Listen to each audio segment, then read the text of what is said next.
call this meeting to order. Our first order of business is to adopt the agenda for tonight's meeting. Commissioners, is there a motion to adopt the final agenda?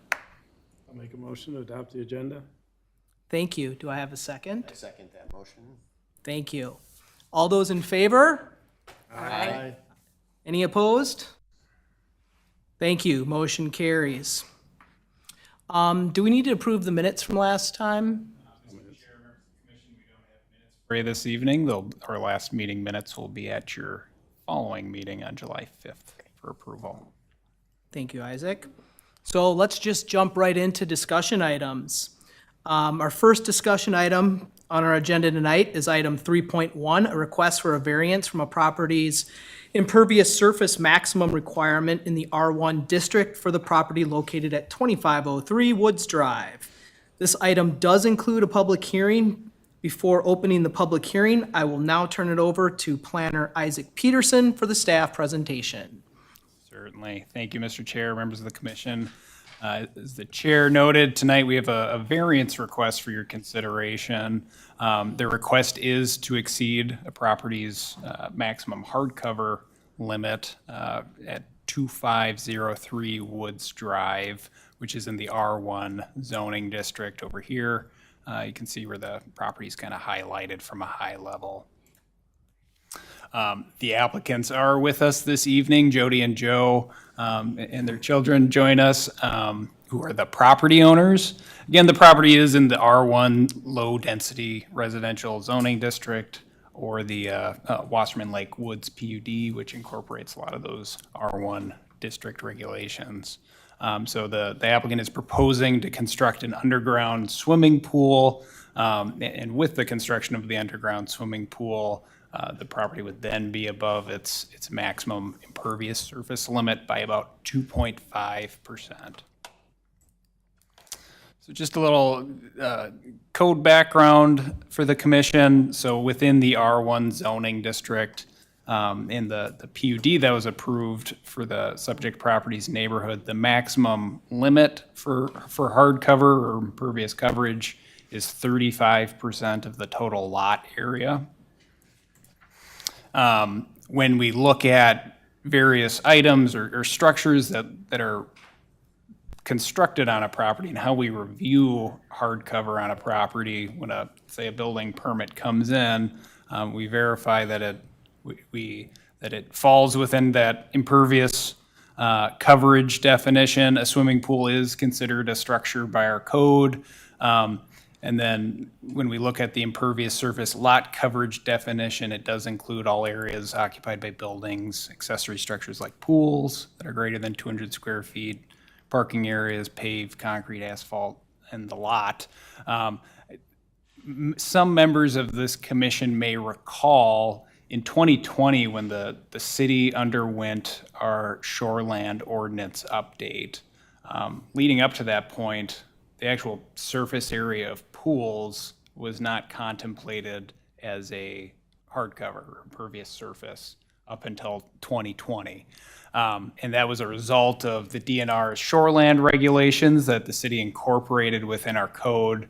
And through that, our definition of impervious surface coverage changed to include swimming pool surface areas. So that is with the exception of all swimming pools permitted prior to November 9th, 2020, to reconcile some of the previous swimming pools that were permitted leading up to that point. So the applicant and property owners are requesting the variance based on the following rationale. The variance narrative was also included within the background packet for you this evening. So they are requesting the construction of the pool to serve as enhanced functional rear yard space. I believe the applicant noted some challenges with the grade on their property and the use of the front yard. In addition, the applicants noted that the lot size is proportionally small relative to properties within the same neighborhood or zoning district, providing for a smaller allotment of permitted hardcover on the property. So here is a survey of the proposal, and we've kind of highlighted hardcover areas within the proposed plan for the pool. So you see we have the existing house, which is about 3,350 square feet with the driveway, which would be contemplated as hardcover. There's also a walkway leading up to the stoop that's approximately 120 square feet. The deck area, I believe, is not included because we don't include open slotted decks as hardcover. And then we have the proposed pool area in the rear yard, which is approximately 400 square feet for the surface area of the pool. Now, the applicant is proposing to use permeable pavers around the pool to alleviate the request of the variance application that is permitted through the code and the shoreland code that was adopted in 2020 and does not count as hardcover. So the existing impervious surface on the property is 3,469 square feet, or 33.8% of the property. Up to 3,584 square feet are permitted, or 35% of the property area, and 3,869 square feet of hardcover is proposed. So again, just a hair over 2.5% above the permitted amount. So as the commission knows, the city is required to use statutory review criteria for reviewing variance applications, and we're guided by code when you review the application. Though that guidance indicates that variances will be granted if they meet the following. One, that the property owner proposes to use the property in a reasonable manner not permitted by code. Two, that the plight of the landowner is due to circumstances unique to the property and not created by the landowner or previous landowners. Three, that the variance, if granted, will not alter the essential character of the locality. And four, that economic considerations alone do not constitute practical difficulties. In addition, the Board of Adjustments and Appeals, the Planning Commission will not recommend, and the council will not grant a variance unless they find the following facts. So one, that strict enforcement or interpretation would result in a practical difficulty or undue hardship inconsistent with the intent of the code. Two, that there are exceptional or extraordinary circumstances or conditions applicable to the property, use, or facilities that do not generally apply to other properties in the same district. Three, that granting a variance will not adversely affect the public health, welfare, and safety and will not be detrimental or injurious to the property or improvements in the neighborhood. And four, granting the variance will not allow a use which is otherwise not permitted in the zoning district in question. So really, for this evening, it's the charge of the Planning Commission to determine that the plight of the landowner is due to circumstances unique to the property. And then again, no variance will be granted unless there's exceptional or extraordinary circumstances applicable to the property that do not apply generally to other properties in the same district. When reviewing a variance, the Board of Adjustments and Appeals may approve, deny, or approve with conditions a variance request. If a condition of approval is granted, it must bear a rough proportionality to the impact created by the variance. So just from staff's evaluation of this request, and it's a challenging one, and it's kind of a hot topic issue that's popped up in town, I would say over the last 2 years since that code amendment has changed or took place, we've actually permitted, I would say, more pools in the last 2 years than in the previous 5 years combined, just with COVID and everything happening. So it's been a hot topic issue. So unique lot shapes or lot sizes may be used as a rationale to demonstrate circumstances unique to a property that are resulting in a hardship to conform with the code. The commission can consider whether the property's lot size, as the applicants noted, may be proportionally small compared to other lots in the neighborhood. Was the impetus for a practical difficulty, and whether it because of that lot size and the code amendment that there was some challenge, or they had proportionally less usable area of their property. I would note, though, that just the presence of the code amendment alone, staff would not recommend just utilizing the code amendment or code requirement on its face as a rationale for not conforming to the code. So yeah, Mr. Chair, that's all I have. We do have the applicants here with us this evening, and I believe they're available to speak and answer any questions that you have, or provide a brief testimonial prior to opening the public hearing. But yeah, I can stand for any questions. You want me to ask them for questions right off the bat before the public hearing, or do you want me to open the public hearing and then allow them to come up? Either way is fine. Do I need a motion for opening the public hearing? Yeah. You can open the public hearing just by saying that it's open. I would say if you intend on having back and forth with the applicant, maybe wait to open the public hearing until you've had some discussion. Okay. With that being said, commissioners, what do you think? Eric, we'll throw it out to you to start things off. Mr. Chair, maybe if they want to speak first, and then Yeah. choice is yours, though. Ringers, would you like to speak first about this? I'm kind of a rookie at this, but I did do it. Did it once before. So we'll learn together, I suppose. What I would like to say is that we have had, and you've probably seen this within the packet, 7 letters of support from our neighbors, one specifically being the neighbor who lives directly behind us. A big piece that we've been talking about amongst ourselves as a neighborhood is if this project does move forward and is approved to move forward, what does that do for water runoff, right? Because at the end of the day, that's the big question that we're all asking ourselves. And what we've discussed with our neighbor behind us is that there is actually not much concern with regards to that water runoff, and most specifically because their property is built and zoned to manage the 100-year flood if that ever happens in Victoria.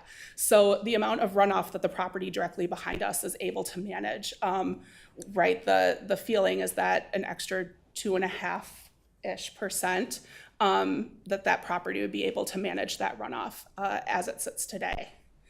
And then I think the other thing that I just like to mention is that we've been very cognizant as we're building out these plans for this pool. And part of what we're looking at is what does it look like as we're planting some of that softscape? And how are we planting softscape that will absorb any excess runoff?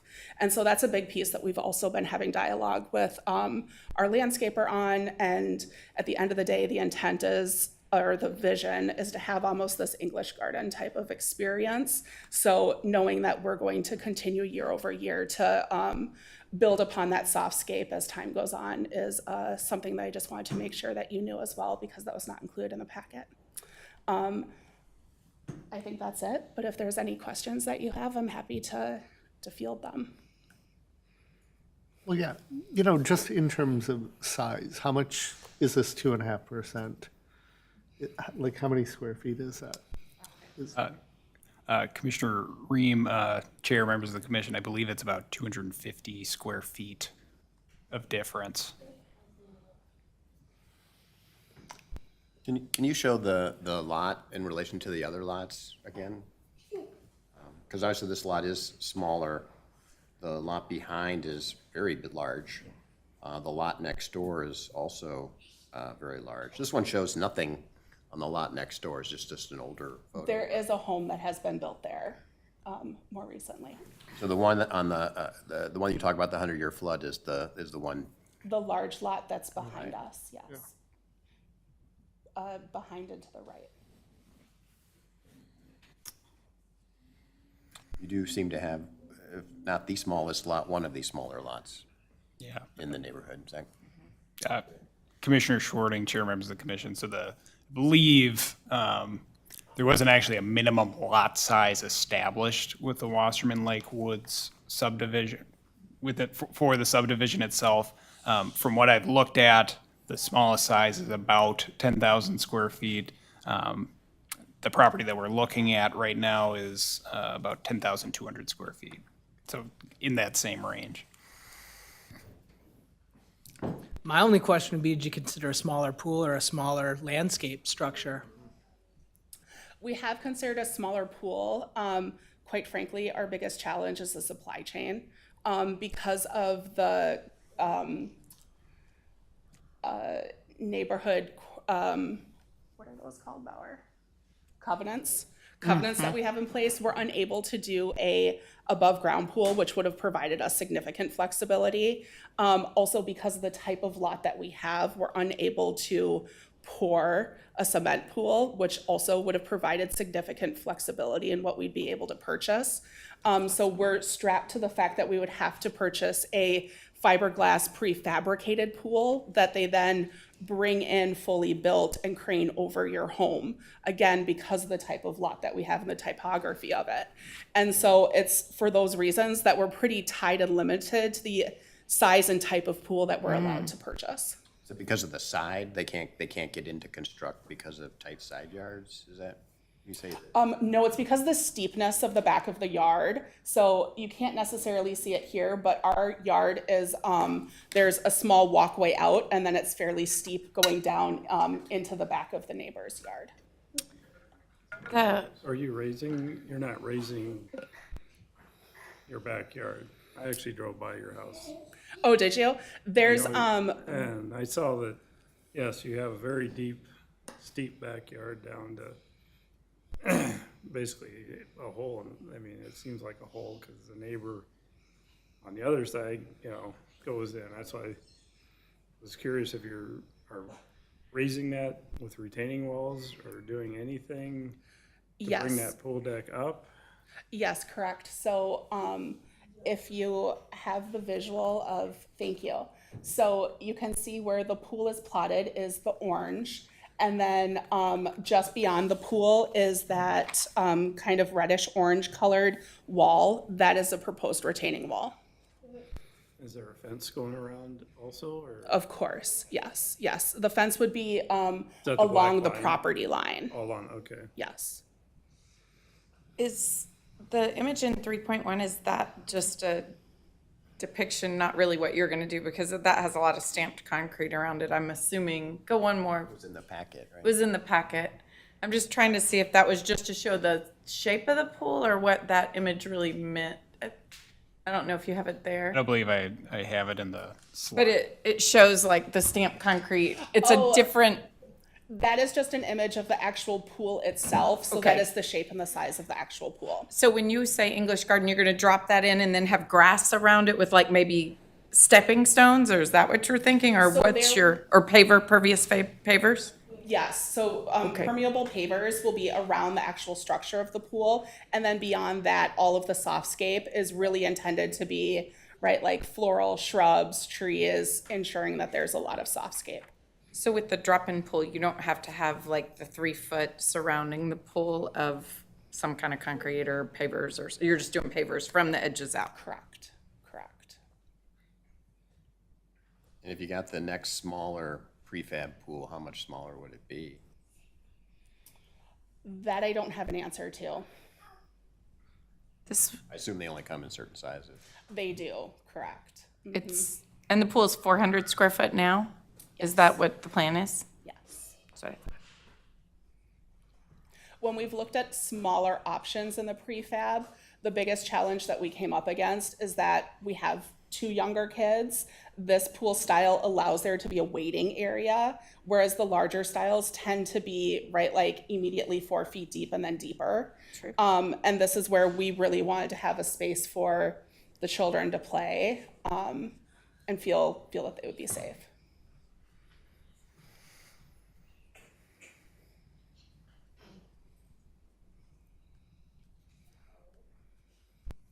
All right, should we move to the public hearing? Yeah, that's good for me. All right. I'll now open public hearing. Is there anyone out there who'd like to speak on behalf of this project? I'd let you come up. You're a resident, buddy. I would Mr. Chair, I would just note, just because we emailed some of the public commenters that supplied an email, I think they're pretty succinct, and you all had a chance to review them, but they're, Large number of neighbors who were very supportive yeah. So just, of this request. yeah, just a note that there's 7 submittals for public comment that kind of summarized and said the same thing. 7 emails from neighbors supporting the project. Correct.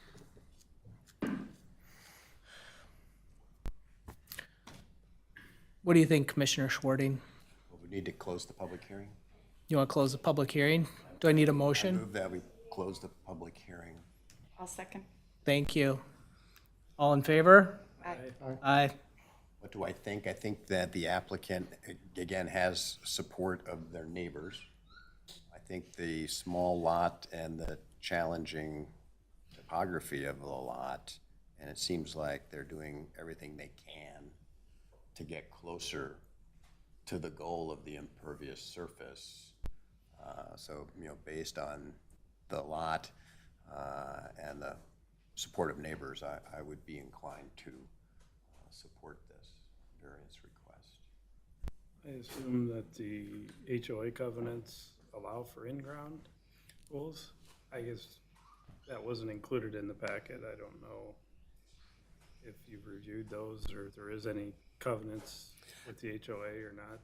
Correct. So within our covenants, we are not allowed to have an above-ground pool, but an in-ground pool is within them.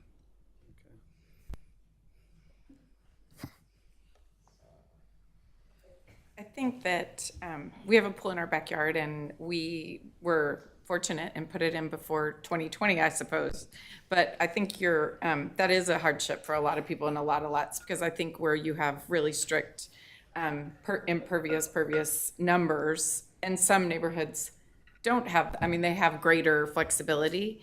So I'm inclined to say that I think it's reasonable. The lot is smaller. I think the pool is, the right size for the neighborhood and the yard. And if your neighbors are not objecting, I'm inclined to say it is a hardship and you should be able to put it in. I tend to agree. When they drew out the lot lines, if they would have given 3 extra feet along the back edge or on one of the other sides, we wouldn't even be sitting here right now. So, an arbitrary decision at that point in time is why we have to go through all of this. Yes, we have a new ordinance in place for it, but, yeah, I would be in support of it. So, any other discussion, planning commissioners? I think everyone's considered everything, and it certainly seems like you, looking into this, did the best you could with that situation, and I think I'm in alignment with the others on the board, or the commission. Wonderful. I move we approve the variance request for 2503 Woods Drive as presented and discussed. I'll second. We have a motion made by Commissioner Swarding, second by Commissioner Murray. All of those in favor? Aye. Any opposed? Thank you, motion carries. Thank you so much for your time. You're I welcome. appreciate Thank you. it. You guys did all the work. Thank you. He's looking like, what's going on? You get a new pool. Oh, yeah, I knew he was waiting for that. Did he get it? That was cute. He's like, did we get? Yeah. I'm sure. Recommended approval. Recommend approval. It's very, I'll give you a call tomorrow.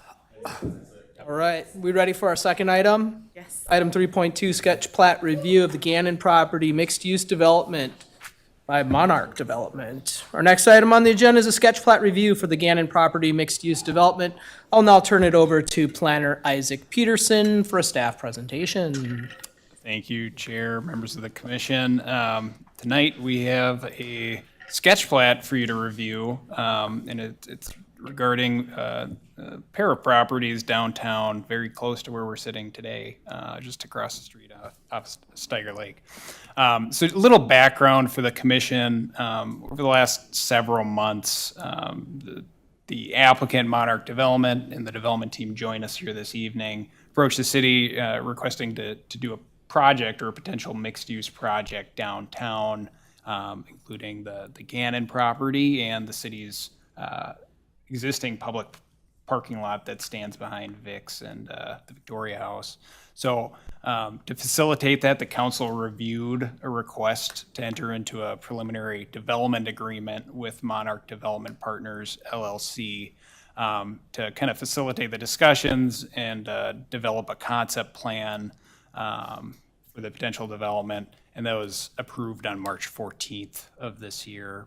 So as a component of that preliminary development agreement, the city agreed to work with the applicant, and the applicant agreed to kind of form and develop a development plan for review and future action by the city at a later date. So to kind of, the initial part of that is the actual concept plan of what the site could look like.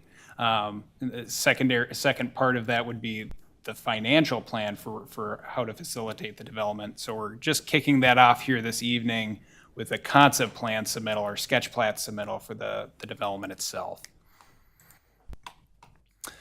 So again, this is a sketch plat review, so there's no approvals or formal actions that are to be taken at this meeting. It's really to serve as a guide for the development team, and just to give a general reference of what we're looking at, what the gut reaction is, and to provide guidance to the applicant for the proposed or potential subsequent preliminary plat, site plan, and conditional use permit or PUD applications that could result. So the property owners within 350 feet of the properties were notified and invited to participate in a neighborhood meeting that was held yesterday. We had some attendance in that meeting, and I'll provide a little summary of kind of what was discussed at that time. So again, this is the location is in downtown Victoria, and it's comprised of 3 parcels that include the addresses of 7942 Quamaclit and 7928 Quamaclit. So the city parking lot here on the north side, and then the Gannon property on the south side here, and then there's this little itty bitty strip in between as well. So it is 0.69 acres in size. And again, it's a proposed mixed-use structure on the site with 73 apartment dwellings, 171 structured parking spaces, and 6,000 square feet of infill commercial space. So again, currently, this is on the south side of the subject property. There's an existing storage building that's stood there for some time, and that's used for private use and storage. The city-owned parking lot does contain 46 parking spaces, and those are used as shared flex parking spaces throughout Victoria's downtown. So general guidance through our comprehensive plan, it is designated and guided to continue to be downtown mixed-use land, which really guides towards smaller scale offices or retail, but really vertical mixed-use buildings with retail, office, some commercial element at the ground floor, and other uses such as residential on upper floors.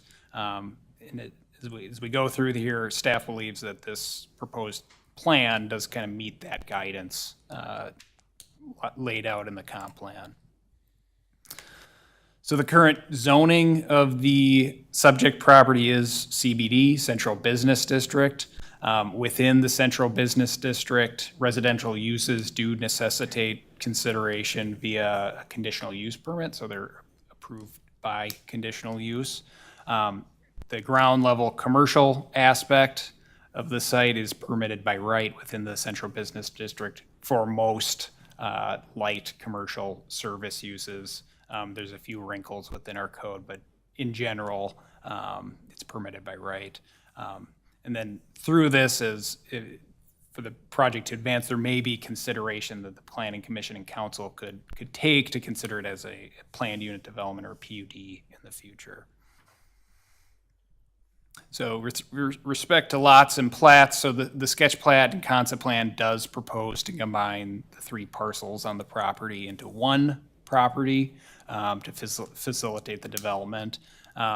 With that, a consideration of a preliminary plat, final plat would be needed to kind of take that next step to do the combination. So here, just a general layout, and I'll let the architects that join us here this evening do a more in-depth review of the building design itself. But we see a full site here. The structure is really being built with some of those elements that are permitted within the central business district with 0 setbacks downtown. And again, over here on the left side, having some ground level parking, and we'll look at that breakout, and then the kind of commercial space at the ground level adjacent Tower Boulevard on the south side. So the structure is 5 stories in height, or roughly 60 feet in height. That height level would in and of itself necessitate a conditional use permit approval, as it would be greater than 35 feet. On the lower level, we see 3 levels of underground parking, structured parking. So 1 at the surface, and then 3 rather, beneath grade. And then residential use would be on the levels 2 through 5 on the upper deck, along with an amenity deck kind of cut in here on the southwest side.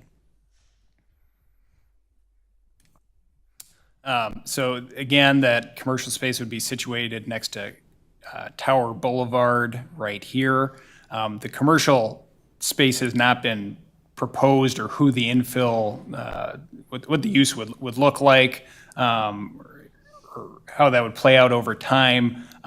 It would be anticipated in the long term that it could be used for 1 to 2 tenants. The applicants here can kind of speak of where they're at with that at this time. And again, that commercial mixed-use space is supported by the comp plan. So with respect to the residential element, there are 73 apartment units proposed within the building. That's comprised of studios, 1-bedrooms, and 2-bedroom units, which would be in total 89 bedrooms within the structure. With respect to building materials and designs, so the applicant development team worked pretty closely with city staff to kind of collaborate on the architectural references and design standards that the city has, and how to kind of encompass that within the proposed structure. Based on the renderings and the elevations that were presented, staff believes that the materials and colors used on the building do meet the city's design standards, and kind of capture that aesthetic of kind of what Victoria's been growing into over the last few decades here. There is a high level of articulation or breaks within the renderings that were shown to kind of break up the massing of the building. You'll notice that there's some ground level treatment of the windows and arch windows, which is a common trend through downtown, and then the use of brick, metal paneling, and stone materials follows the city's design guidelines within the CBD. With respect to access, so the site is proposed to be accessed from Quamaclit, Tower Boulevard, and Randy's Way. There's varying levels of entrance for the parking facilities or structured parking facilities from Quamaclit and Randy's Way. And then pedestrian entrance points from the front of the building along Randy's Way to actually get into the facility or get into the parking area from Quamaclit or Randy's Way, kind of shown in this diagram. With respect to parking, which is one of the the driver for this site and the potential redevelopment for the site. There's a number of, there's 171 structured parking spaces proposed with this concept plan before you this evening. In addition, there's 9 to 11 potential surface parking spaces shown, and you can see those here along Quamaclet that aren't present currently. I say 9 to 11 because we've had some discussion about these 2 spaces shown right here and whether they're warranted or wanted. So for a total of 182 parking spaces on the development site itself. So 90 of those 182 spaces, 93 are proposed to be dedicated as public shared parking within the structured parking facility. So one of the discussion topics that's been pretty prevalent through development talks and folks interested in coming to the city, and this situation is no different, is the city's residential use standard for parking within the central business district. So in discussion with staff and kind of looking at our comparable in this situation, the applicant is showing 89 parking spaces proposed to serve the immediate residential use. So that would be 1 parking space per bedroom within the multifamily units. That is pulled from a number of areas, one of which is actually the Victoria Flats building approval, which did outline requiring 1 parking space per bedroom. Now, there was 6 visitor parking spaces, but staff believes this is a pretty similar or comparable situation to the Flats, which appears over the last 3 years or 4 years has been working adequately and appropriately. So with the code requirement, staff would like to discuss that with the commission and kind of talk through what the residential use standard is for residential uses within the central business district. One of the things that we're encountering, kind of playing hypotheticals with parking requirements downtown, is the actual space that's available going underneath below grade with potential buildings and actually achieving that standard that the city has for 2 parking spaces per dwelling.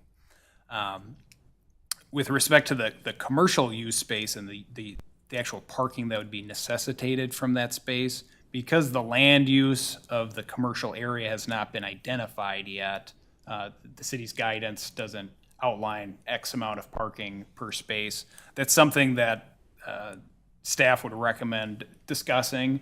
The actual parking spaces for that area would be proposed to be served by the shared parking that's being developed with the site.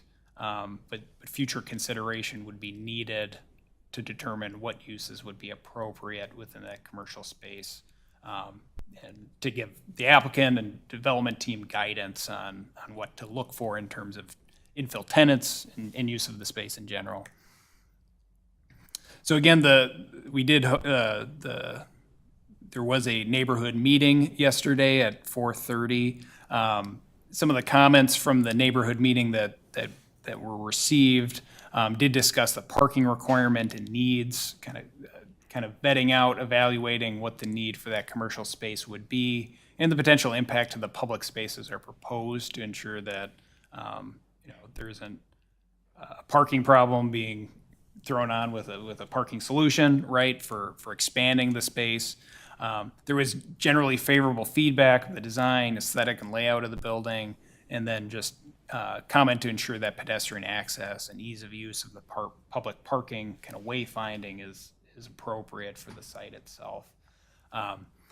So with that, I would invite DJR Architects, Carl Runk with Monarch Development, to kind of speak about the proposal. And I believe they have a brief presentation maybe, or talk ready for it. Presentation by the architects. Mr. Chair, members of the Planning Commission, I'm Carl Runk of Monarch Development Partners. I'm joined here by Marky Wiskiewicz of Monarch, as well as Dean DeVolis and Amanda Peterson of DJ Architects. as well as Rich Gannon, the property owner, longtime property owner here in downtown Victoria.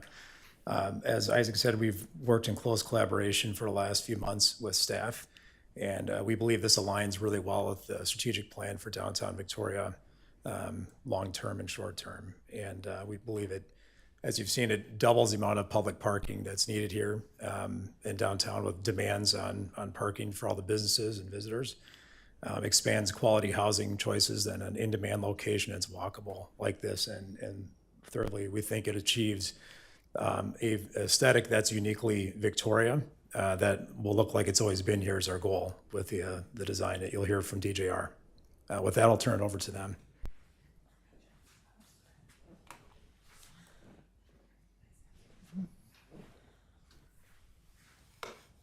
Hello, I'm Amanda Pedersen, DJR Architecture. I'm just going to tell you a little bit of the story of how we kind of came to where we did for the design.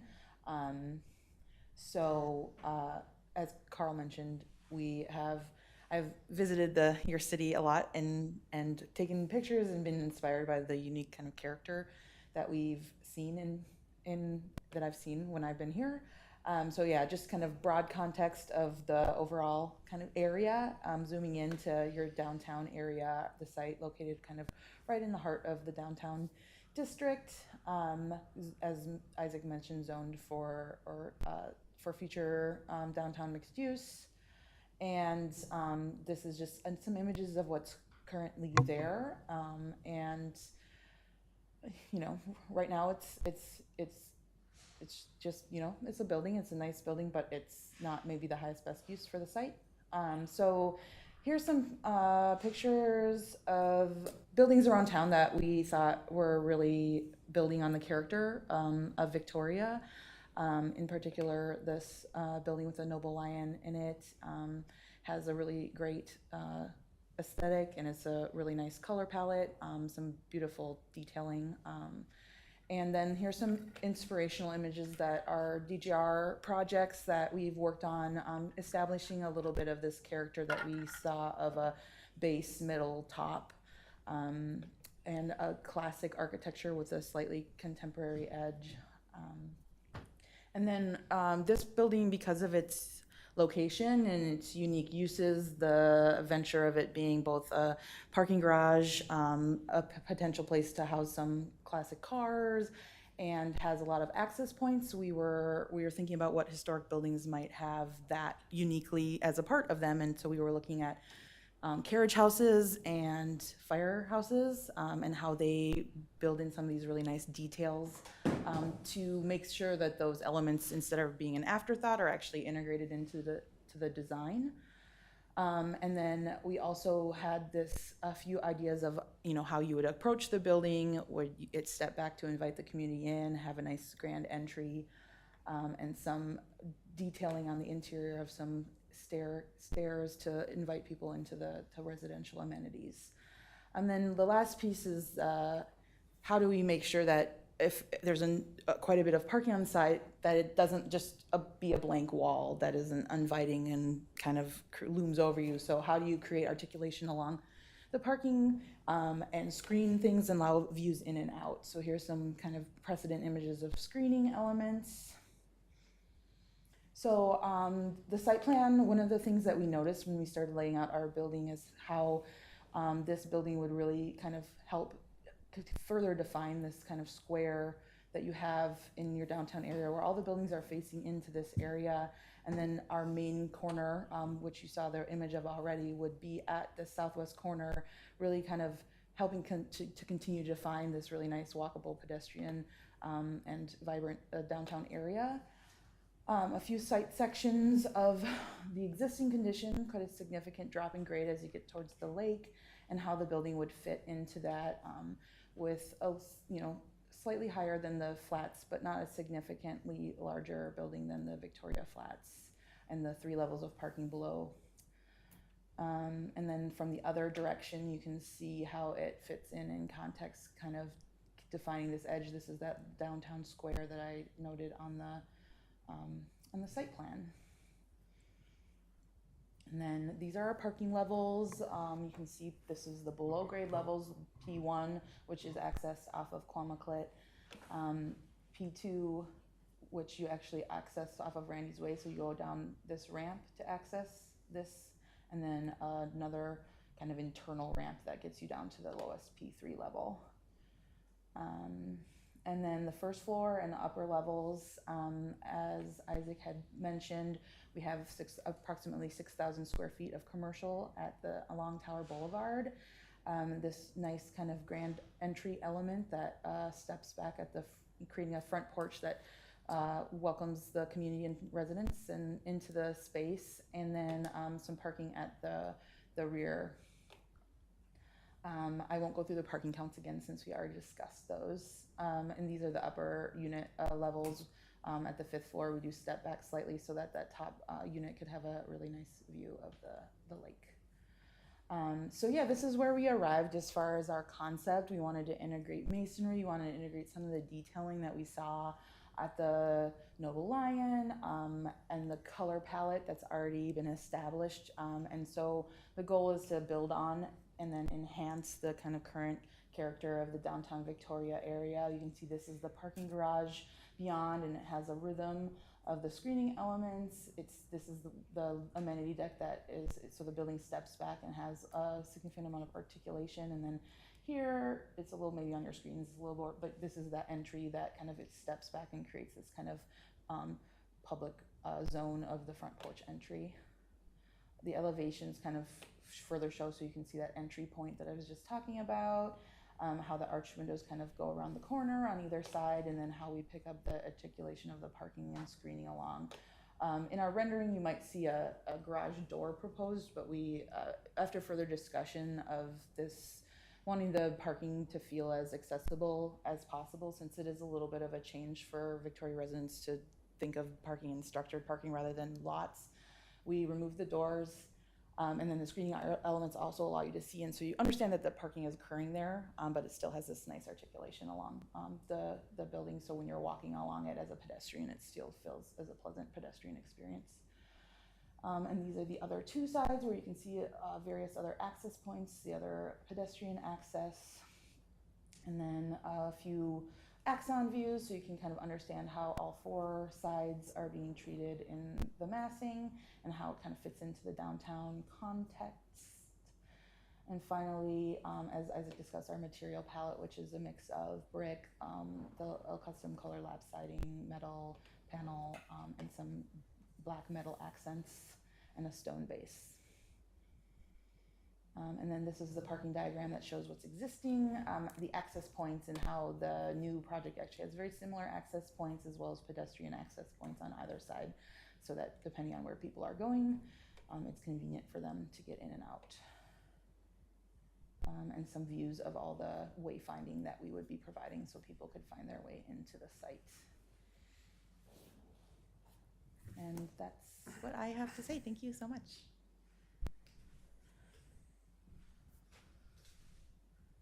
On the parking, how do you control the residential parking from the public parking?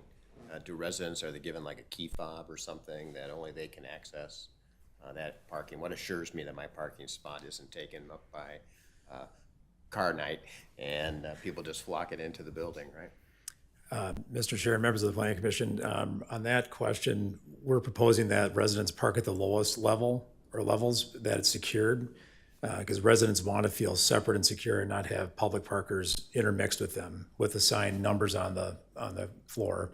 What secures it? Do they have like a gate? We haven't determined it yet, but what we're thinking is some kind of private, screen or gate that access as they drive down the ramp through the public to the private resident parking to access it that way. Then if I have a need for 2 cars, I just park in one of the public spots? We would allow 2 cars for larger units for the 2 bedrooms. But if I have more, if there aren't enough spots, where do I park? On the street, or do I park? In terms of number of stalls, our leases with actual residents would not allow them to park more stalls than we have available to them. We would want to propose a parking management plan with the city, with the public being distinctly managed separately from the resident parking. I don't know how the city manages public parking today, to be real Well, from a private perspective, the privately owned parking, we propose a parking management plan, how that operates. And just things like maintenance and sweeping the floors, capital improvements over time, we'd have to have an agreement on how that works together between resident parking and public parking on the building. And it's definitely a beautiful building. In the interim, during construction, is there an opportunity for the city or somewhere to gain some of these spots back somewhere? Because obviously you're going to lose spots for, maybe a year or two, right?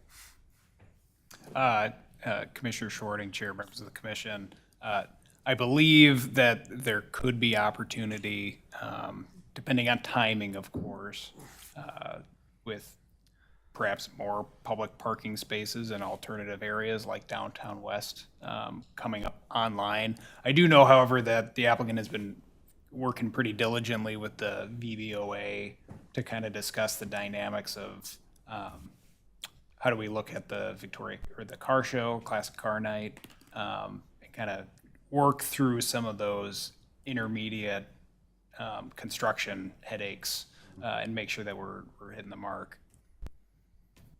You're gonna have the streets shut down, and you're gonna have Randy's Way, Comic-Lit, and, all three of those streets are probably gonna be shut down during construction.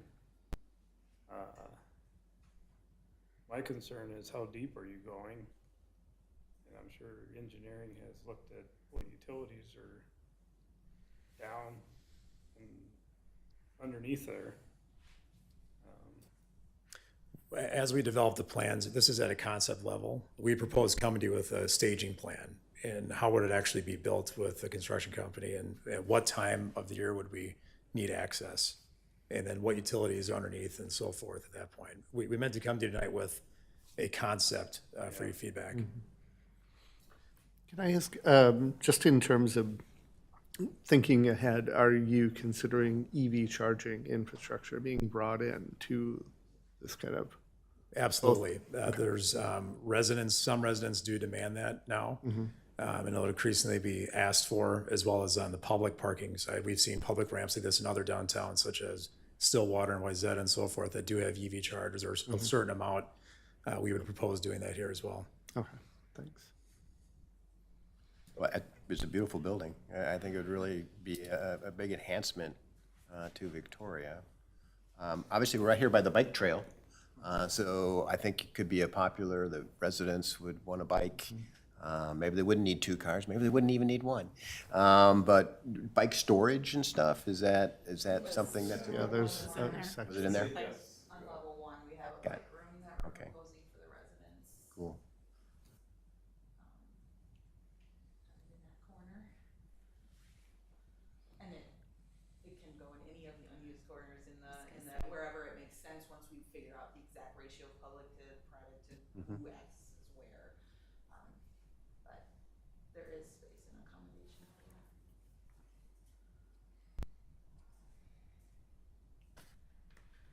I wish Commissioner Moore was here. She's our resident parking expert. She's been on all the committees.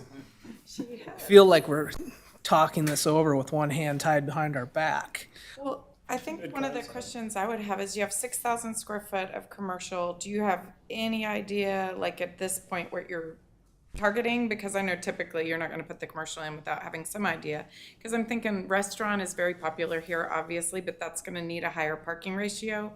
Or retail, and I think we might want to look at those numbers, what it would require, because it looks to me like there's 36 extra spaces without accommodating for the commercial. So then you think, okay, if the commercial is actually needing 20 of those or 16 of those, I mean, it's important to me to know that Victoria is actually getting a positive parking count out of this, because we do have a big parking problem. And I think that Victorians are going to have a little bit of trouble thinking of going into a garage. I know currently, they'll go all the way to the surface lot. I mean, I don't even see them as often parking in here. I mean, we are surface parkers. I have to just say, we're used to the space, we enjoy it, and I don't see people parking down that way. The library gets well parked. These front street parking places get well parked.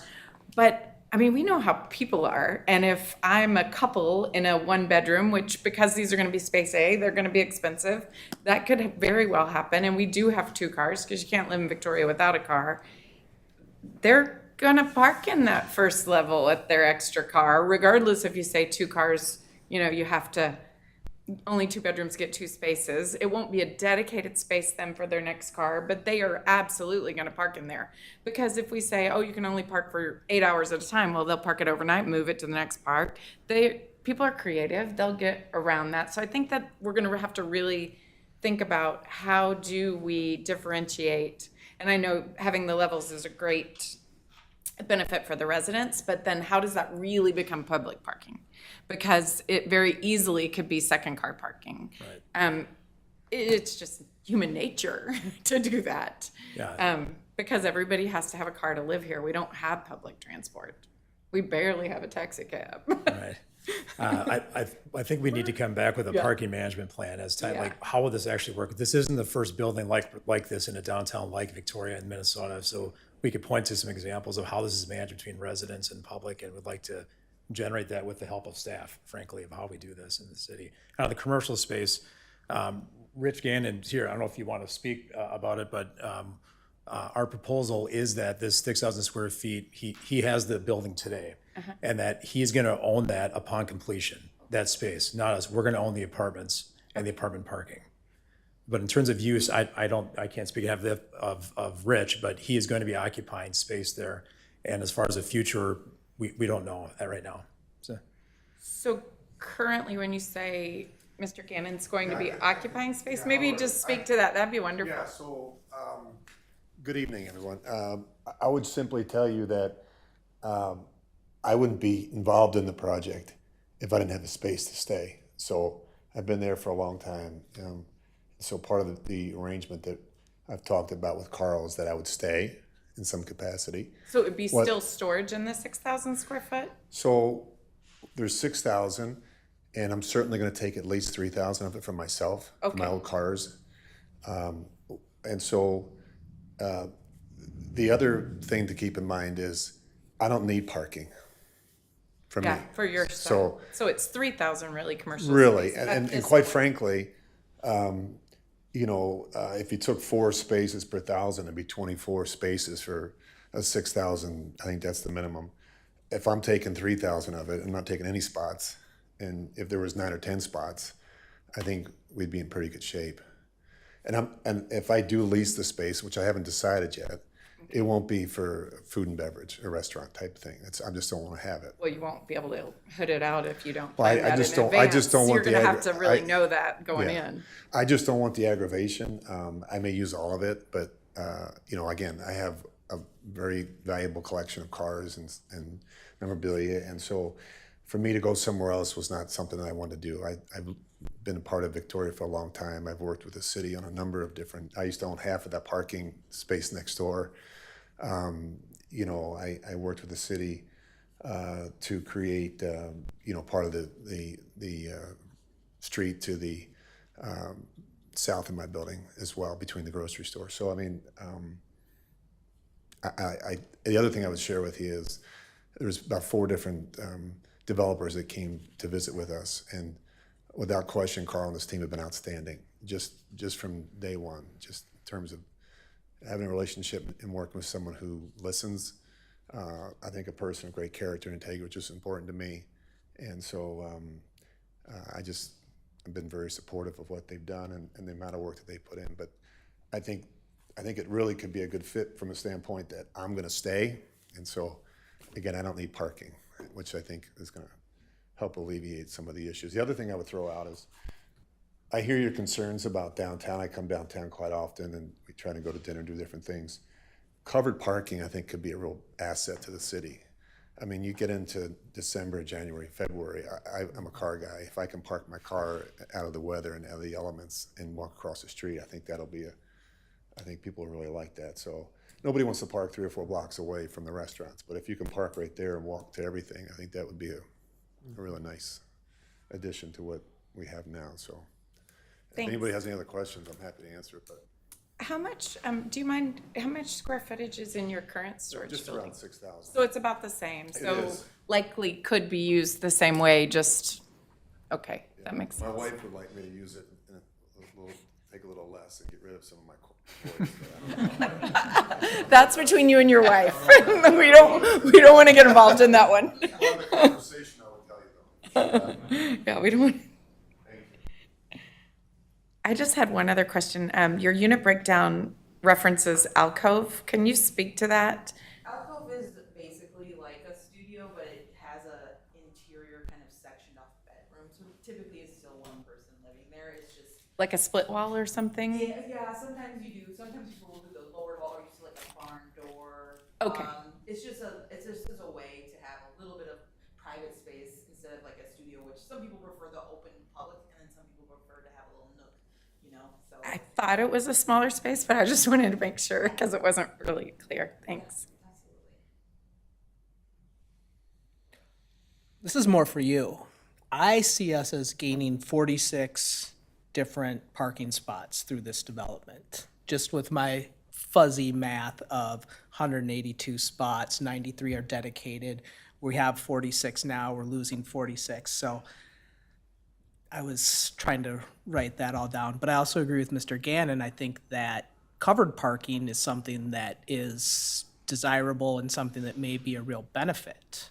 And it might be something else that, I don't know, I would spend an extra couple bucks to park in covered parking versus on the street if I can't find anything, but that's a different topic for a different day.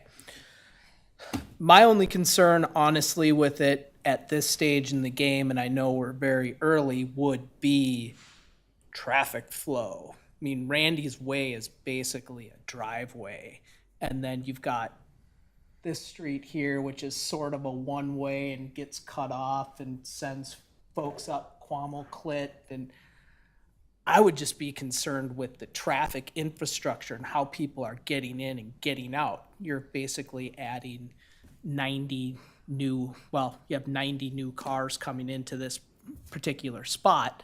I would want to make sure, obviously, it's going to be up to fire code and all that sort of stuff, but that it's not at 8 o'clock in the morning, a traffic jam in downtown Victoria. That would be my biggest concern, conceptually. The garage plan, this is Dean DeVolis, GJ Architecture. One thing we did intent was to give, if you notice, there's 4 entrances to the garage. Instead of having one common way in, we broke it up into multiple entrances to address exactly that response. The same thing we did with the Bridgewater Bank in St. Louis Park. We made the garage multiple entrances to spread the traffic out, and that's worked very effectively. And you can see here, we broke it into 3 different points of entry. One goes down, one goes up, one goes there, so that you're never surging all the traffic at one entrance, but spreading it across multiple streets. So we did take that into consideration, design the garage to try to disperse traffic out multiple openings instead of try to take it all through one to avoid that effect. Thank you. Isaac, can you remind us how many apartments are in the Victoria Flats? Because I don't think I've ever really seen a surge of parking problem from there. Like, I just wonder if I don't know how many are in there, or Commissioner I Moore, think there's 2 garage entrances. Murray, rather. Or everybody calls me Laura Moore. Chair, members of the commission, I believe that there are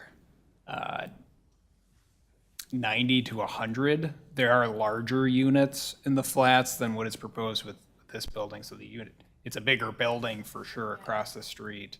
I would say, and it's these conversations has really piqued our interest in looking at kind of the historical parking counts we have across the street.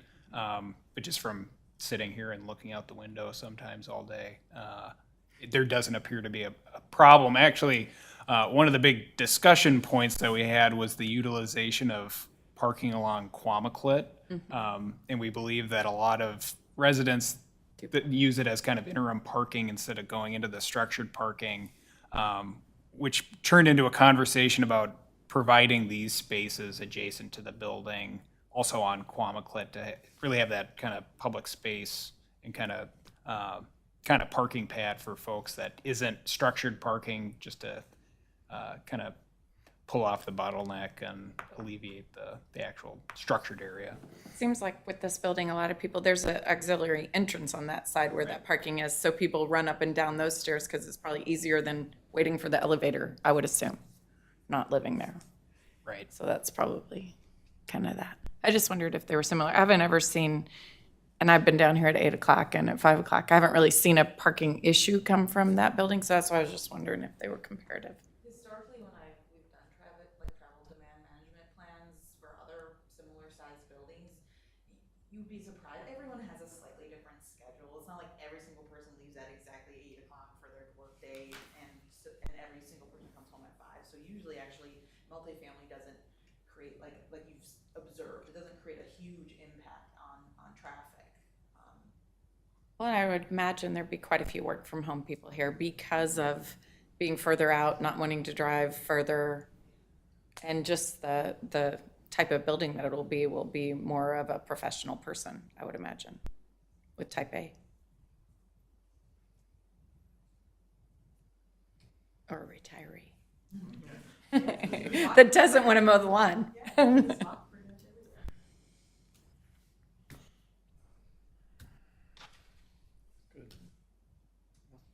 Anything else? No. I think we've brought our points to the board. Hearing no more discussion items, I'll close this topic. Thank you. Thank you. You.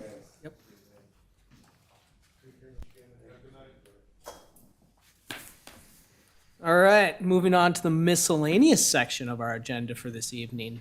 Are there any items for staff for miscellaneous, Isaac? Mr. Chair, members of the commission, nothing from staff. I would note, kind of based on the discussion about parking for the residential use for this property and others that will be looking up coming down the pipeline, we wanted to have a discussion at our upcoming meeting regarding that residential guidance for the parking zoning code requirement. I also wanted to inquire and just get a head count check to make sure that we'll have a quorum on July 5th, though, and see if there's any absences perceived. Absent. I probably won't be around July. Yeah, we're gone. Sorry. Yikes. Okay. Well, What's on the agenda, I'll tell you. we have one variance that we'd like to get reviewed, just with the time limit count that we have on our 60-day rule. I think we could probably extend it if need be, but perhaps I'll get a head count from everyone. Hopefully the people we're missing today hopefully are back. I don't know. Maybe you need to send an email out. Laura would go to the cabin. Yeah, I'll get a head count. And we can pivot or potentially reschedule if need be. Do you need to move it up?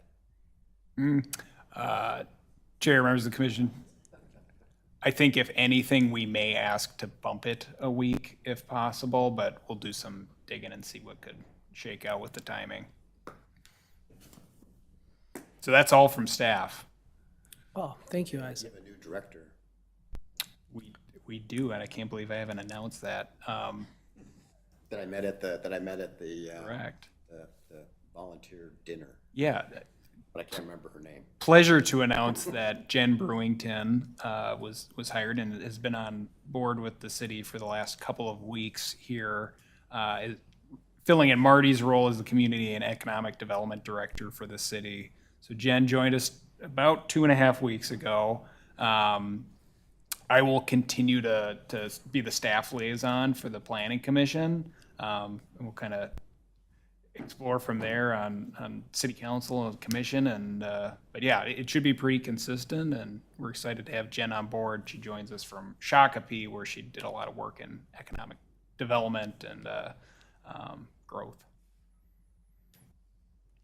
Excellent. Thank you, Isaac.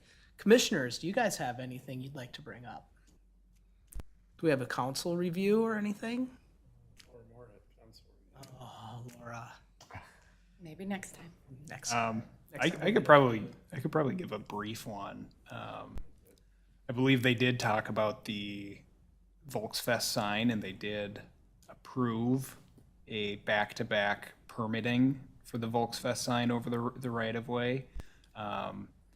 So that happened and was done. And then there's also some discussion, I'm jogging my memory here, about the Steiger Lake Lane reconstruction and some of the dynamics of that, but I can't remember what else happened at the meeting. I tried. It's Oh, hard they to were remember talking it all. about Steiger Lake Lane assessment and the process that goes through, or in whatever phase the assessment process was. Right. I watched some of it on TV, but Yeah. it was a very uneventful, quick meeting. Right. I think you wrapped it up, Commissioner Kuhn. Great. So we have no more items. Commissioners, is there a motion to adjourn this? I'll make a motion to adjourn. Great, Eric, motion made by you. Do I get a second? I'll second that motion. Thank you, Commissioner Schwarting. All those in favor? Aye. Aye. Any opposed?